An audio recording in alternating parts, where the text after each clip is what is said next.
família, sua esposa e filhos, com muita alegria.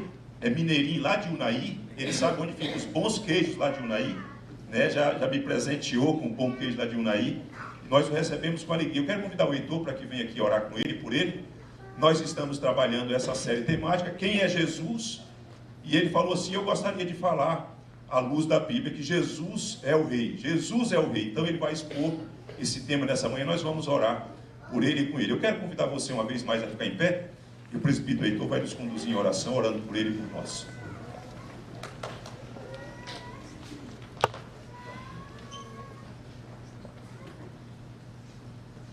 Oremos, irmãos.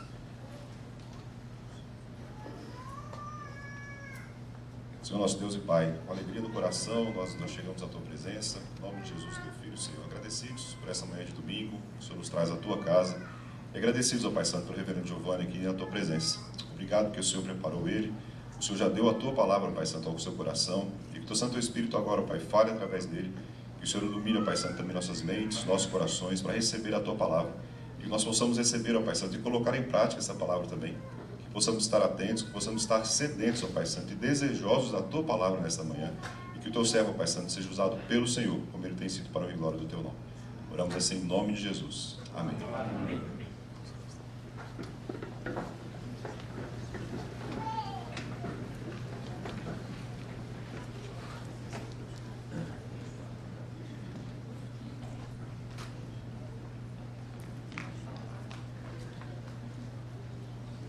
Saudar a igreja com a paz do Senhor, amém, irmãos? Alegria, privilégio poder estar aqui. Eu trouxe uma apresentação, geralmente não é de costume meu usar slides durante estudos ou sermões, melhor dizendo. Mas outro dia a gente, lavando roupa lá em casa, aí quem sabe o que é lavar roupa entende, né? Aí os filhos disseram, papai, o senhor fala muito difícil, está falando muito difícil. Então, vamos dar um jeito de simplificar isso, né? Vamos ver se de alguma forma a gente consegue simplificar essa mensagem. Então, dentro dessa mensagem que me foi confiada, esse tema que me foi confiado, eu quero falar à igreja nessa manhã de Jesus, o Rei. Jesus como o Rei. E o texto que nós vamos usar nessa manhã, irmãos, está no Evangelho de Marcos, capítulo 15. Eu quero te convidar para abrir a sua Bíblia lá no Evangelho de Marcos, capítulo 15. A gente vai ler esse texto a partir do verso 16. Está aí na tela, para quem porventura não tenha trago sua Bíblia. Mas eu também vou ler aqui e peço que a igreja me acompanhe na leitura.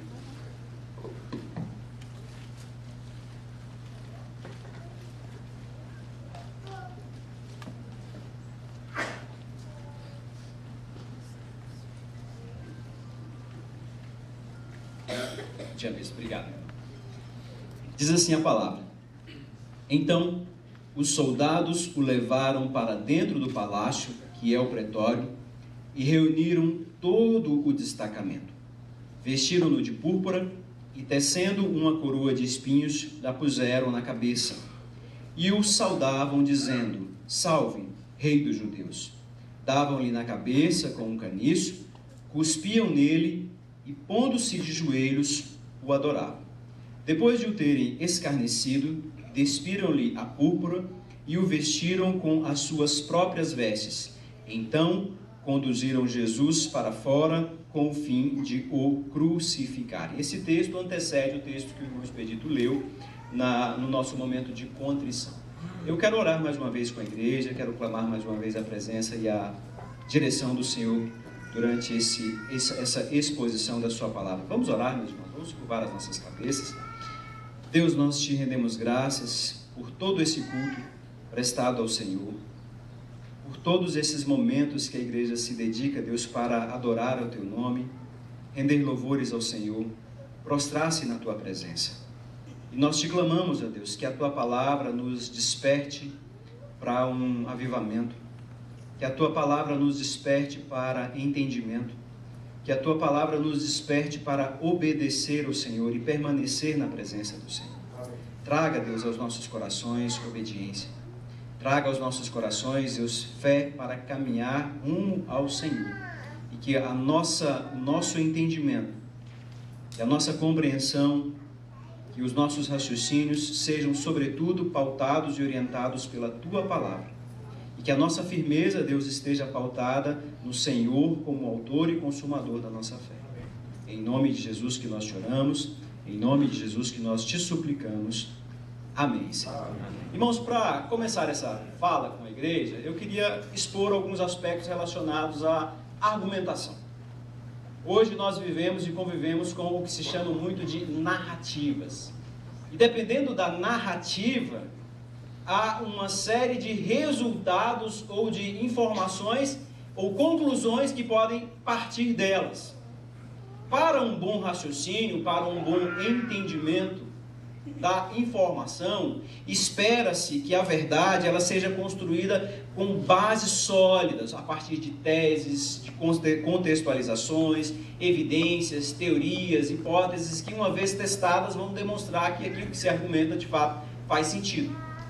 Mas, engendrado a esses argumentos, nós também encontramos uma série de falácias, sofismas, jeitinhos e um monte de distorções no intuito de convencer o ouvinte, levando a achar que aquele argumento é o correto, quando na verdade ele é o argumento distorcido. No cotidiano, nós convivemos com verdades e mentiras em todo o tempo. E em todos os momentos, o nosso discernimento ele é levado a julgar se isso está certo ou se isso está errado. Se isso é verdadeiro ou se isso é falso. Em que sentido eu digo isso? Eu digo isso no contexto da questão sobre quem é Jesus.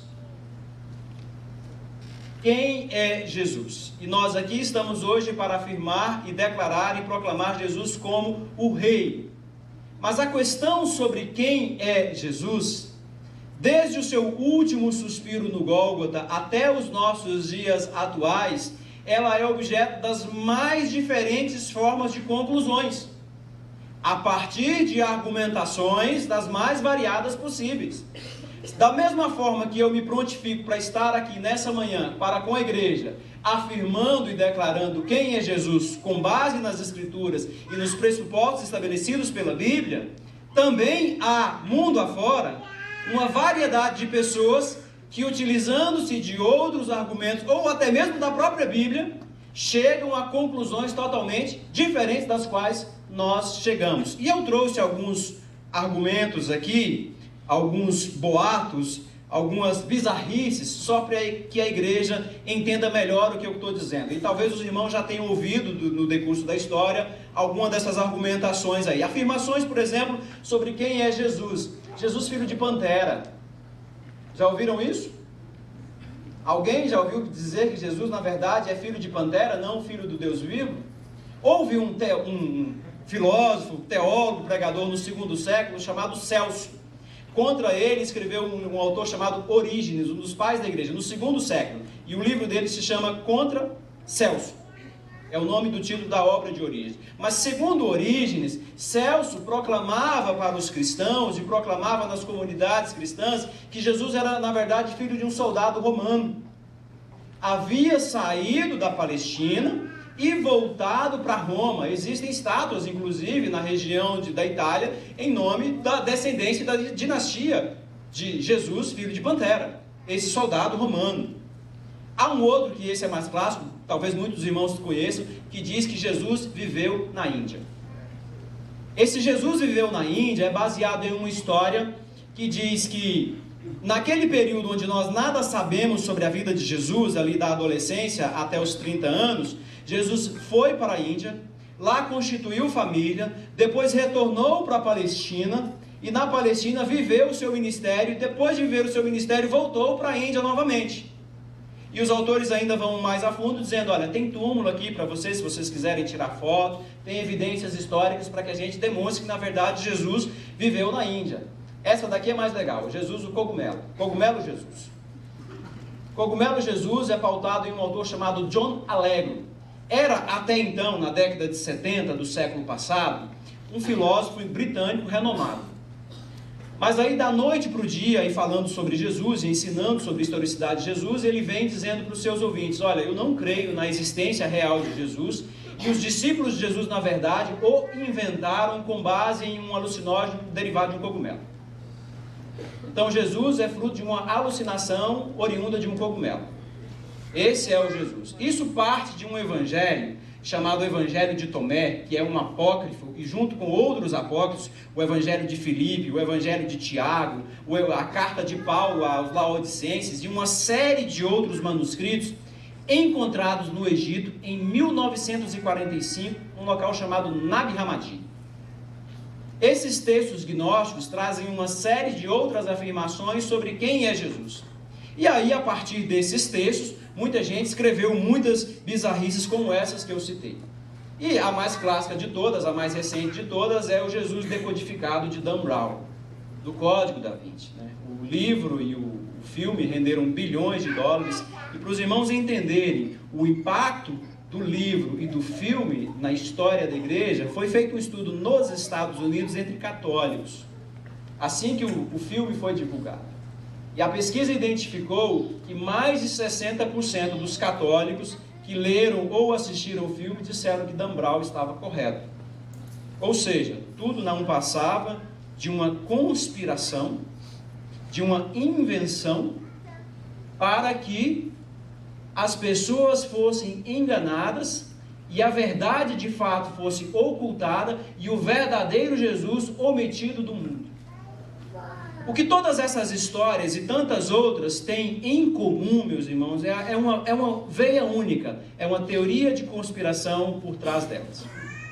Todos esses autores que tendem a trazer uma novidade vão dizer o seguinte: estão ocultando a verdade de vocês, mentiram para vocês. Então vocês precisam agora conhecer essa nova verdade para que vocês se apropriem de fato da verdadeira afirmação sobre quem é Jesus. Mas ainda assim, nessa continuidade sobre quem é Jesus, o texto está muito pequeno, me perdoem, irmãos, não dá para os irmãos lerem, mas John Stott faz um apanhado sobre tentativas modernas de modernizar, modernizar Jesus.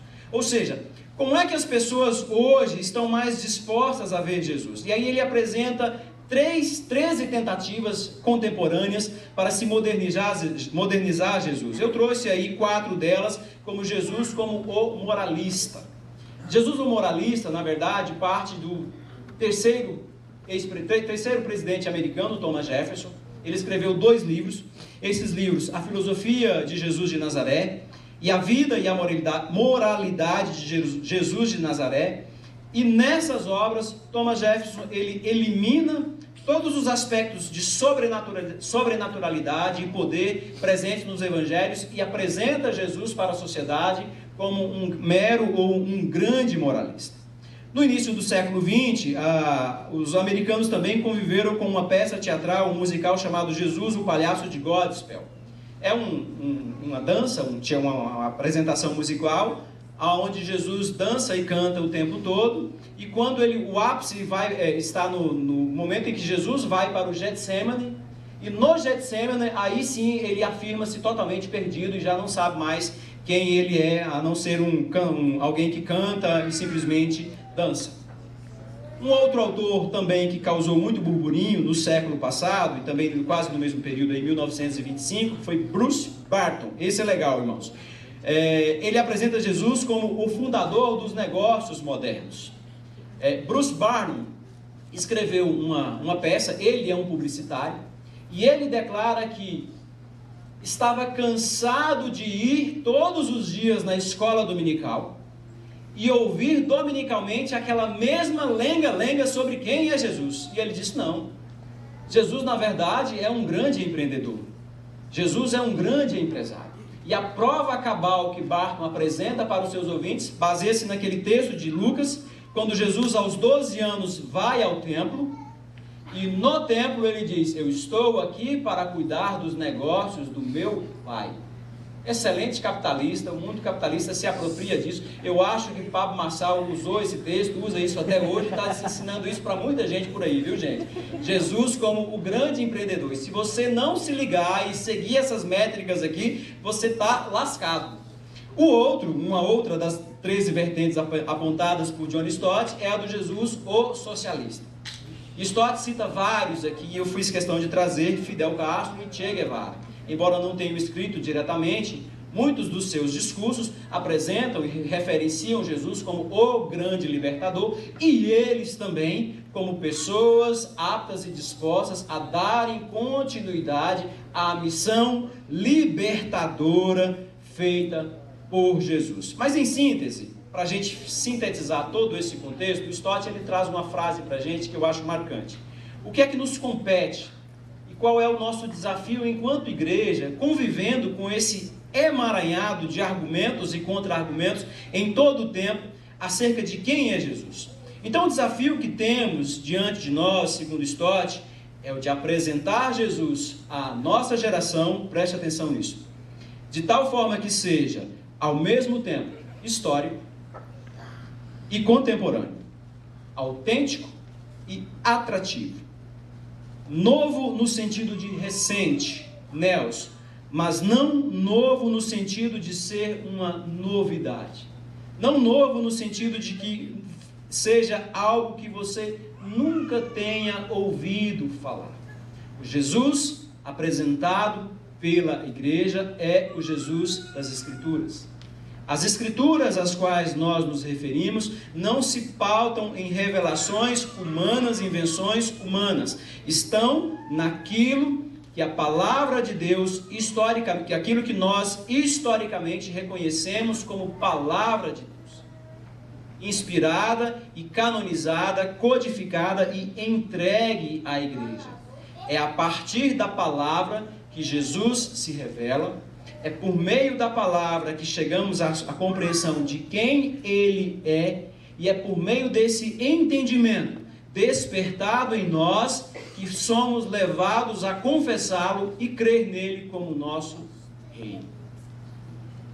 Esse é Jesus que nós declaramos. Então agora eu quero convidá-lo para que você volte a sua atenção novamente para o texto de Marcos capítulo 15, versículos 16 a 20, e nesses 5 versículos a gente vai trabalhar um pouco os aspectos da majestade de Jesus e do poder de Jesus sobre a história. A primeira afirmação que nós temos no texto é a de que Jesus ele é levado. Nós encontramos não só no Evangelho de Marcos, mas em todos os outros evangelhos, narrativas sobre a crucificação. Eu trouxe aqui uma planilha, também está pequena, também me desculpe novamente, a gente não tem noção de quando... não, daqui está maior, né? Porque eu estou lendo lá e aqui está bem mais bonito. Tá tudo certo. Mas afirmações acerca da crucificação. Todos os 4 evangelistas narraram esse episódio. Todos os 4 evangelistas descreveram essa cena. João é o que nos dá mais detalhes das etapas que se desencadearam em todo o processo de julgamento. Lucas é o evangelista mais extenso no que diz respeito aos aspectos do julgamento nesse tempo, antes de ir para o Gólgota, antes de ir para o monte. Marcos é o mais sucinto e Mateus com outros detalhes não tão presentes nos demais evangelhos. Mas eu quero chamar a sua atenção, meus irmãos, para um aspecto que todos os evangelistas fazem questão de elucidar. Lucas, para mim, é o autor que melhor faz essa escrita de forma que seja mais compreensível. O que é que eu estou querendo dizer? Nesse aspecto de Jesus ser levado.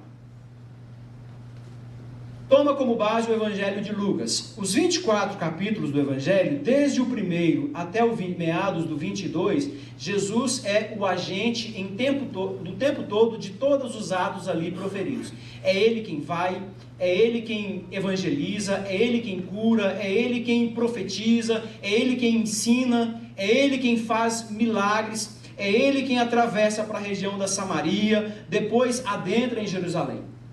A partir do momento em que Jesus está em Jerusalém, Jesus deixa de ser o agente direto das cenas e se torna o alvo das ações dos homens. Em resumo, os atores principais agora, a partir do momento em que Jesus ele é preso, o ator principal já não é mais Jesus. Os atores principais são os homens. E Jesus agora, ele é alvo das ações humanas contra ele e contra a sua mensagem da chegada do reino. Enquanto em todo o tempo Jesus vem em direção da humanidade para curá-la, para salvá-la, para libertá-la, para pô-la em liberdade e trazer-lhe o reino de Deus, uma novidade para essas pessoas, agora ele, em contrapartida, recebe dos homens uma reação. Eles o prendem, eles o maltratam, eles o crucificam. Eu não quero entrar aqui em detalhes da forma como Jesus foi maltratado durante o seu julgamento. Isso a gente faz em momentos mais oportunos, especialmente em momentos de Páscoa, né, onde a gente explora melhor esses aspectos. Mas a forma como Jesus ele é levado para dentro do palácio dos homens, dentro do palácio de Pilatos, e ali sendo julgado por eles, nos faz perceber claramente que esse reino dos homens é um contraponto ao reino de Deus. Quando Jesus é conduzido para dentro do palácio e sofre todos os atos ali, agora tenta imaginar a sensação ou o sentimento daqueles que governavam. Nós somos os donos desse espaço. Nós controlamos esse ambiente. Aqui nós fazemos a nossa vontade. Aqui imperam as nossas leis. Aqui saem as sentenças que nós queremos sentenciar. É a ação dos homens que se evidencia, mas fica claro que a ação dos homens no reino dos homens é contrária à ação do reino de Deus. Fica claro que a mensagem de Jesus e a pessoa de Jesus e aquilo que ele carrega consigo, a mensagem do reino, ela se contrapõe ao que os homens pretendem fazer. A própria natureza humana, aos próprios aspectos relacionados ao juízo humano. O que é mais assustador, irmãos, o que é mais, na verdade, surpreendente ao mesmo tempo, é que nada mais, nada menos, isso é do que aspectos profetizados e permitidos por Deus. Isaías, por exemplo, declarou: ele foi oprimido e humilhado, mas não abriu a boca. Como cordeiro foi levado ao matadouro, e como ovelha muda perante os seus tosqueadores, ele não abriu a boca. O Rei dos Reis, o Senhor dos Senhores, o Filho de Deus, sendo dominado, amarrado, conduzido para dentro de um palácio, de um mausoléu humano, e os homens julgando ter domínio e juízo sobre Deus. Os homens julgando e entendendo que eles podem conduzir a história, quando na verdade a palavra nos mostra desde o começo que Deus conduz a história. A palavra nos mostra, meus irmãos, desde o princípio, que Deus nos conduz a uma história a qual Ele tem um fim planejado. A responsabilidade desses homens não será omitida. A nossa responsabilidade não será omitida. Mas isso não significa que o Senhor está ausente do mundo. O que nos impressiona, meus irmãos, muitas vezes, sendo muito sincero com a igreja, é a forma como muitas vezes não conseguimos identificar essa relação de Deus com esse mundo. E isso não é só no nosso cotidiano. Na própria literatura a gente encontra isso. Por exemplo, um autor que é muito crítico é o Philip Yancey. Philip Yancey escreveu um livro chamado Alma Sobrevivente. E o subtítulo é Sou Cristão, apesar da Igreja. Uma das frases que Philip Yancey coloca é: se esse mundo caminha para se tornar o reino de Deus, se o reino de Deus caminha para ser implantado de fato nesse mundo, por que é que esse mundo de fato não se parece nada com Deus? Ou seja, quanto mais as coisas caminham, quanto mais o decurso da história anda, parece que o reino de Deus está mais distante e o reino dos homens é muito maior. O que nós vivenciamos, na verdade, meus irmãos, são tempos que se aproximam cada vez mais do fim. Mas o que nos faz incapazes de perceber a ação de Deus por trás da história é o pecado. É a nossa incredulidade, é a nossa incompreensão em relação às Escrituras, é a falta de oração, em resumo, é a falta de sintonia com Deus. Por mais maluco que seja o contexto no qual nós estamos inseridos, Deus não está ausente dele. Deus não se ausentou da história da humanidade. Deus está presente na nossa história, seja nos momentos de angústia, seja nos momentos de alegria, o Senhor está presente. Mas em resumo, o que vemos aqui, o que identificamos aqui é que quando Jesus ele é levado, ele é conduzido, nós percebemos a forma como os homens tendem a responder à mensagem do reino. E a forma humana como o homem responde à mensagem do reino é dizendo não a ele. Mas graças a Deus, nos deu o seu Espírito, nos enviou o seu Paracletos, para que por meio da sua própria ação sobrenatural, os eleitos possam dizer: Senhor, Tu és o Rei. Senhor, eu creio no Senhor. Eu acredito na Tua palavra. Eu não sou um ignorante, eu sou um homem de fé. Eu sou uma pessoa que acredita. E aqui no acreditar, nós vamos para um segundo aspecto do texto, relacionado a essa falsa reverência. A esse falso reconhecimento de Jesus como Rei e como Senhor. Diz aí que os soldados vestiram Jesus com uma púrpura, eles colocaram uma coroa, nos versículos 17, 18 e 19, colocaram sobre Jesus uma coroa de espinhos, e esse caniço citado aí, na verdade, é um cajado feito de cana, de palha de cana, e Mateus nos detalha que os soldados colocaram esse cajado na mão direita de Jesus, ou seja, a ação de reconhecer Jesus como Rei, como Senhor, essa falsa reverência, esse traje real, ele tem esses três aspectos: com o manto de púrpura, com a coroa de espinhos e com o cetro na mão direita de Jesus. Como eu disse, Mateus é que vai evidenciar isso. O juízo dos homens aqui impera. No juízo dos homens, Jesus é mais um falso Messias. No juízo dos homens, Jesus é mais um condenado, talvez inocentemente, mas isso não interessava para eles. O que interessava realmente aqui nesse tempo, nesse momento, é a zombaria. Mas, meus irmãos, o falso discernimento, o falso entendimento, o raciocínio incorreto, ele é cruel. As pessoas passam a achar que pela banalização não tem problema nenhum falar mal de Jesus. Não tem problema nenhum blasfemar contra Jesus.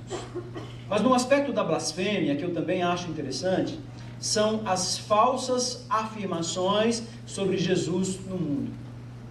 Pensa comigo e me corrija se eu estiver errado no teu raciocínio. Me corrija só no teu raciocínio, tá, irmão? Não levanta a mão e fala: você está errado, cala a boca. Faz isso não, viu? Jesus proclamado falsamente para a mídia, não tem problema nenhum. É até virtuoso. É até vanglória. Essa semana eu estava vendo uma reportagem do pessoal no Nordeste construindo uma estátua o dobro do tamanho da estátua do Cristo Redentor no Rio de Janeiro. Estão dando glória a Deus. Segundo a Bíblia, não. Segundo a Bíblia, imagens não dão glória a Deus. A aparência não conduz à adoração verdadeira. Se essas pessoas estivessem sendo levadas à obediência, ao conhecimento das Escrituras e a proclamar o Evangelho verdadeiro, garanto a vocês que não sairiam na mídia. Quero que vocês passem a observar, meus irmãos, as informações sobre Jesus que vocês ouvem na mídia. Ou o tipo de Jesus que é anunciado pela mídia. O bonzinho, o compadecido, o coach, uma série de outros totalmente distantes do Jesus verdadeiro, que sofreu dores, sofreu perseguições, suportou essas blasfêmias, suportou toda essa zombaria, suportou todo o juízo humano com o propósito do cumprimento da sua missão. E aqui eu quero trazer essa questão para a igreja com o propósito de tanto sofrimento. O que é que Jesus tem na cabeça, né? Será que Jesus gosta de sofrer tanto assim? Que história é essa? E aí nós nos voltamos novamente para a palavra, Salmo 22, eu sou verme e não homem. Isso, o Salmo do Messias sendo anunciado, né? O Salmo messiânico. Mas eu sou verme e não homem, opróbrio dos homens e desprezado do povo. Todos os que me veem zombam de mim, afrouxam os lábios e meneiam a cabeça. Confiou no Senhor, livre-o ele, salve-o, pois nele tem prazer. Jesus cumpre a sua missão. E esse cumprimento da missão de Jesus, Paulo depois, o perseguidor de cristãos, o inimigo da igreja, vai declarar: pois conheceis a graça do nosso Senhor Jesus Cristo, que sendo rico, se fez pobre por amor de vós, para que pela sua pobreza vos tornasseis ricos. Aí a explicação da causa do sofrimento. Deus nos enriquece. Deus nos faz ricos. Aquelas vestes que os soldados trocaram ou negociaram para eles foi uma excelente negociação. Mas para a igreja do Senhor, meus irmãos, aquele não é o negócio. O negócio foi a crucificação. A verdadeira riqueza nossa está no fato de agora sermos filhos de Deus, co-herdeiros juntamente com Cristo. Isso é glorioso para a igreja. Nisso reside toda a nossa riqueza. Quando nós dizemos que o nosso Deus é o Deus do ouro, é o Deus da prata, é o Deus de toda a bonança, significa dizer, meus irmãos, que nós andamos na presença do Senhor, seja rico, seja pobre, seja abastado ou seja ausente de qualquer recurso material. A graça do Senhor e a presença do Senhor na tua vida, meu irmão, minha irmã, te faz rico, te faz ter paz, te faz ter alegria, te faz ter gratidão. Gratidão porque o Senhor te encontrou, gratidão porque o Senhor te redimiu, gratidão porque o Senhor te salvou, gratidão porque o Senhor te conduz. Isso é um antônimo, é o oposto dessa zombaria proferida por esses homens. Quando o mundo zomba de nós, meus irmãos, dizendo: olha, por que é que vocês não são ricos? Por que é que vocês não são financeiramente todos abastados? E aí tem gente por aí pregando só sobre isso o tempo todo. Você muitas vezes é levado a crer que se você não enriqueceu financeiramente, tem algo distorcido com a sua vida. A riqueza, meus irmãos, é o poder de Deus. Não é a prata, não é o ouro, é a autoridade no nome de Jesus. É poder dizer, não simplesmente para que o mundo veja, para que o mundo ouça, mas para você mesmo: eu creio em Jesus, meu Senhor. Eu creio. Jesus é o meu. Isso não é motivo de blasfêmia, isso é motivo de alegria, de gozo para a igreja. E finalmente, irmãos, o último aspecto citado no texto vai nos mostrar ainda nessa continuidade a forma como Jesus novamente é conduzido. Basicamente dentro daquela mesma linha de ele ser levado. Agora eles o conduzem para a crucificação. É o caminho dos homens. Os homens tentando dizer: a história está nas nossas mãos. O juízo está nas nossas mãos. O decurso da história da humanidade compete a nós. Aquilo que julgamos, aquilo que deliberamos, aquilo que entendemos como certo ou errado, está sob o nosso domínio. Então talvez você poderia se perguntar: então seria esse o fim? Mas esse não é o fim, porque o caminho dos homens não é o caminho do Senhor. As escolhas dos homens não são a escolha do Senhor. E aqui nós voltamos a nossa atenção para a pergunta cabal sobre quem é Jesus. Marcos é resumido e faz isso desde a primeira frase do seu livro. Quem é Jesus? Jesus é o Filho de Deus, Jesus é o Cristo, o Filho de Deus. Ele é o Messias, ele é Filho do Senhor, Deus, Rei e Salvador. Esse é Jesus. A partir dessa afirmação sobre quem é Jesus, Marcos trabalha com dois grandes temas paralelos. Jesus como o Filho e a mensagem de Jesus trazida como a mensagem do Reino. Essas duas mensagens, elas caminham juntas em todo o tempo. Jesus anunciado como Filho e a sua mensagem essencial, a mensagem do Reino de Deus para os homens. E esse Jesus como o Filho, em vários outros momentos, em vários outros tempos, ele é indagado, ele é questionado. Quem é este? Quem é Jesus? Tanto no Evangelho de Marcos como nos outros, essa pergunta ela paira em todo o tempo. Por exemplo, quando ele acalmou uma tempestade lá com os discípulos, dormindo no barco, os discípulos atemorizados perguntaram: quem é este que até o vento e o mar lhe obedecem? Quando ele curou, quando ele expulsou um demônio numa sinagoga em Cafarnaum, os escribas e os fariseus arrazoavam dizendo: quem é este que diz blasfêmia, que pode perdoar pecados senão Deus? Quando ele entrou em Jerusalém, Mateus vai citar isso lá no capítulo 21, quando ele entra em Jerusalém, toda a cidade se alvoroça e perguntam: quem é este? Quando os fariseus novamente o interrogam, aqui já no tempo do seu interrogatório, no momento do juízo de Jesus, eles perguntam: és tu o Cristo, Filho do Deus bendito? E Jesus, respondendo a essa pergunta, causa o juízo dos homens. Mas em síntese, meus irmãos, o próprio Jesus também perguntou aos seus discípulos: quem os homens dizem que eu sou? Depois ele pergunta: quem vocês acham que eu sou?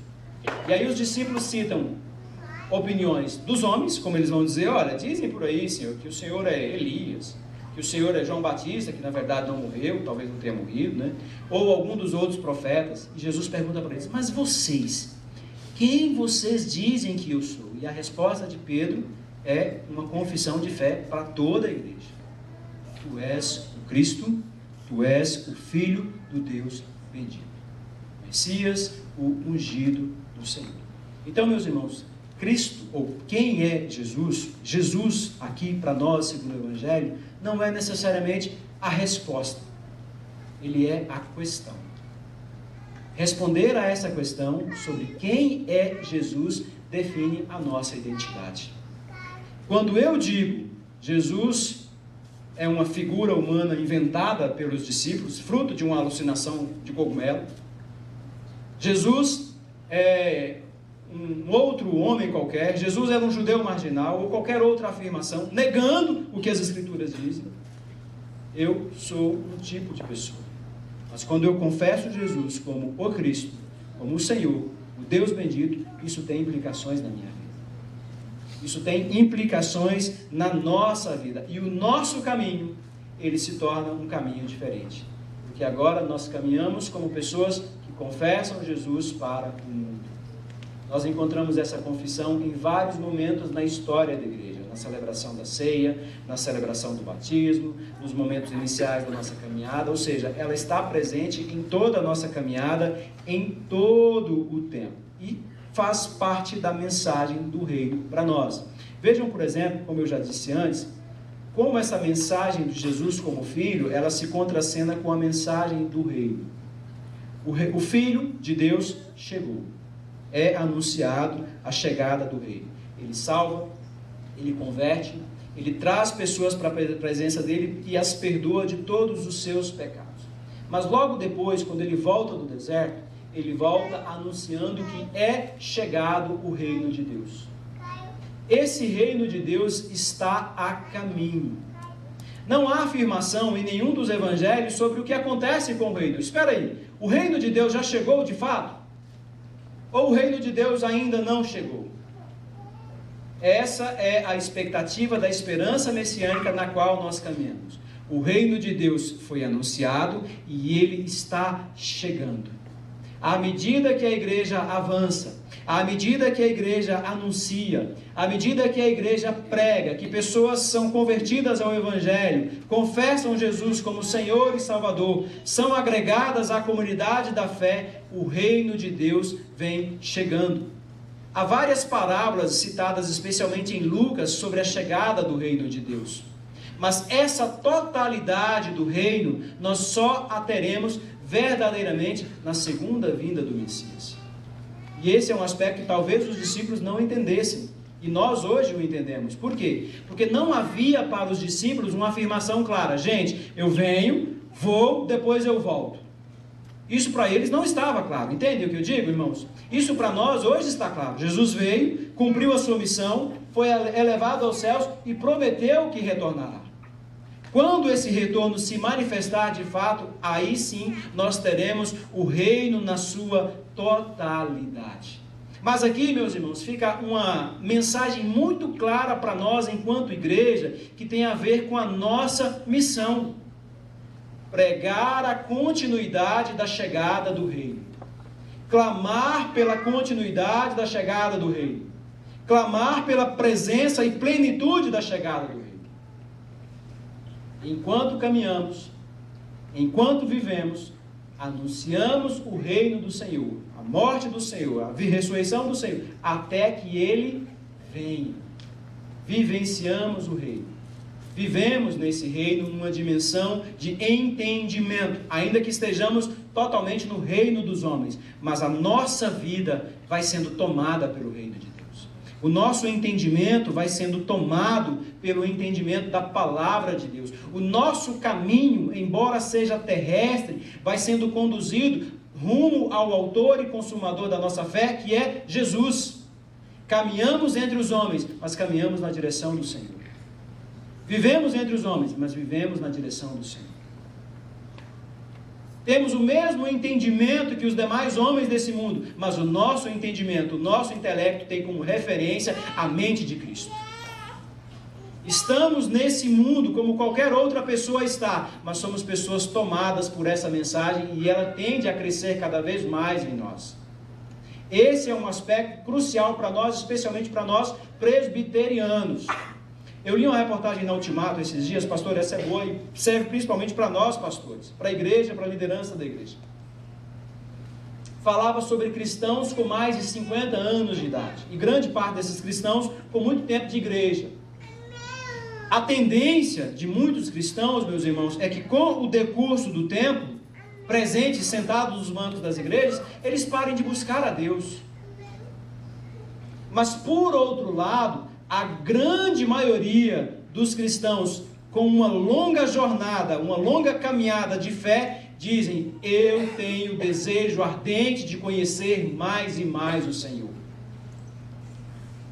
Não é novidade para nós, um velho, um senhor de 90, de 50, de 80, de 70, de 100 anos, dizer: eu tenho sede do Espírito Santo de Deus. Eu tenho sede da presença do Deus vivo. Isso não é algo presente só na vida daqueles que têm vigor físico, mas na vida de todo aquele que anseia pela plenitude do reino na sua vida. Venha o teu reino. Aqui, meus irmãos, nós vimos algumas breves lições sobre esse texto. Nós aprendemos que o reino de Deus, o reino dos homens, ele não é o reino de Deus, ele é diferente, como nós podemos ver. O juízo dos homens também, ele não é o juízo divino. O caminho dos homens não é o caminho do Senhor. A nossa mensagem, a nossa missão, o nosso proceder, ele é totalmente diferente, porque ele é orientado pela palavra de Deus. E a igreja, enquanto caminha, a igreja, enquanto celebra, ela é desafiada em todo o tempo a manter os seus olhos, a sua mente e o seu entendimento fixos no autor e consumador da nossa fé. O grande clamor da igreja no longo da história é: Maranata, vem, Senhor Jesus. Senhor, faça com que o teu reino, de fato, se manifeste nas nossas vidas e que nós vivamos, não numa dimensão espiritual diferente, mas ainda que nesse mundo, nas adversidades do nosso presente século, Senhor, que a nossa mente, o nosso coração, o nosso ser, seja tomado pela Tua presença. Que o nosso entendimento, Senhor, seja em todo o tempo todo, dirigido pela palavra do Senhor. E que nos nossos lábios nunca falte a confissão. E dos nossos lábios nunca esteja ausente a adoração. O prazer de dizer: Senhor, Tu és Deus. Senhor, Tu és soberano. Senhor, Tu és bendito. Senhor, Tu és Rei. Deus nos livre, meus irmãos, da injúria. Deus nos livre da blasfêmia. Deus nos livre da incredulidade. Deus nos livre dos sofismas, para que ninguém nos engane com as suas vãs filosofias e sutilezas, como escreveu Paulo aos Colossenses. Para que nós venhamos a ser levados a um entendimento diferente desse da palavra.